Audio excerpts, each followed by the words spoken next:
దేవుడి దగ్గర వచ్చిన వాడు ఉన్నారని నమ్మాలి. ఎందుకంటే ఆయన రూలే, విశ్వాసం లేకపోతే నాకు నచ్చదురా అని అన్నాడు దేవుడు. ఏమన్నాడు? నాకు ఇష్టంగా ఉండడం నాతో ఉంటావు, కానీ నాకు ఇష్టంలో మాత్రం ఉండవు. అట్లా దేవుడు చెప్పేశారు. కాబట్టి అక్కడ నమ్మారు అందరూ, మనకు నమ్మాలి. ఆమేన్. సో నేనేమంటున్నాను, ఇంత చిన్న విశ్వాసం దేవుడు కోరుకుంటాను, ఇంత చిన్న నమ్మకం. సో ఆ రోజు ప్రేరేపణ ఏంటంటే ఇన్స్ట్రక్షన్ దేవుడు నాకు ఇస్తారు. నాకున్న తలంపు ఏంటంటే దేవుడు ఇన్స్ట్రక్షన్ ఇస్తారు.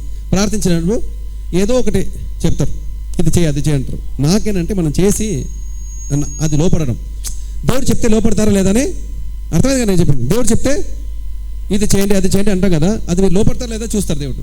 కాబట్టి ఆ ఒక్క వ్యక్తికి ఏం చెప్పినా లోపడడంలో, సార్ అంటే అమ్మకి చెప్పిన, వాళ్ళ కూతురు చెప్పిన, మీరు మీ డాడీకి 3 పూటలు ట్యాబ్లెట్ ఇస్తారు కదా, క్యాన్సర్ వస్తే ట్యాబ్లెట్ ఏదో ఇస్తారు కదా, ట్యాబ్లెట్ ఇవ్వద్దు, ఏ ట్యాబ్లెట్స్ ఇవ్వద్దు.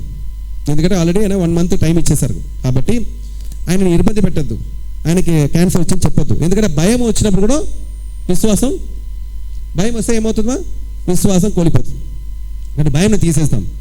విశ్వాసం పెట్టడానికి జస్ట్ లూకా 17వ అధ్యాయాన్ని 6వ వచనాన్ని చెప్పి అంటే ఆ వాక్యాన్ని ప్రకటించి నీళ్ళు తాగమని అన్న. మార్నింగ్ అన్నం తిన్న తర్వాత లూక్ 17:6 చెప్పాలి, తర్వాత నీళ్ళు తాగాలి. మధ్యాహ్నము భోజనం చేసి మళ్ళీ లూక్ 17:6 చెప్పాలి, తర్వాత నీళ్ళు తాగాలి. It's a small instruction. ఇంకో సంతోషం ఏంటంటే ఆ ఒక చిన్న ఇన్స్ట్రక్షన్ని వాళ్ళు ఏం చేశారో పాటించారు. అతను కూతురు చెప్పిన వీడియో నా దగ్గర ఉంది సాక్ష్యంలో.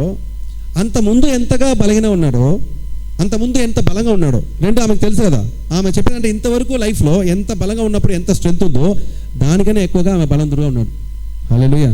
ఆ తాతయ్య. సో వీక్నెస్లో ఉన్నవాడు బలంగా మారి నార్మల్గా ఉన్న బలం కన్నా ఎక్కువగా బలంతో ట్యాబ్లెటే మింగకుండా చాలా సంవత్సరాలు బతికింది. హల్లెలూయా. 84 నుంచి ఫుల్ క్యాన్సర్ ఉండేసి నొప్పితో ఉండి ఇంకో 4 సంవత్సరాలు పెంచుకుని చనిపోడు కన్నా, అంతే కదా.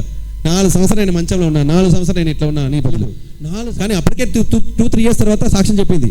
సో మంచిగా ఉన్నారు, హెల్త్గా ఉన్నారు, ఆరోగ్యంగా ఉన్నారు చెప్పింది. ఒక్క ట్యాబ్లెట్ కూడా మిగకుండా జస్ట్ లూక్ 17 వాక్యం వలన. హల్లెలూయా. మీరు అదే చేయమని చెప్పట్లేదు. ఈ వాక్యంకి అంత విలువ ఉంది. చెప్పండి, ఆ వాక్యంకి మీరు పట్టుకుని ఆవగించే వాక్యంకి అంత విలువ ఉంది. వాక్యంకి అంత విలువ ఉంది. ఆ వాక్యం మీరు నమ్మితే ఇంకా విలువ ఉంది. ఆ వాక్యం మీరు చేస్తే మరీ ఎక్కువగా ఉంది. ఆమేన్. అందువల్ల లోపడండి, చెప్పండి లోపడండి. చాలా ఇంపార్టెంట్ సబ్జెక్ట్. అక్కడ వాక్యంలో లోపడాలి. దేవుడు ఏదైనా చెప్తే లోపడాలి. దేవుడు ఏదైనా ఇన్స్ట్రక్షన్ అయితే చేయాలి. ఏదైనా టక్కుని కళ్ళు మూసుకొని చేయండి.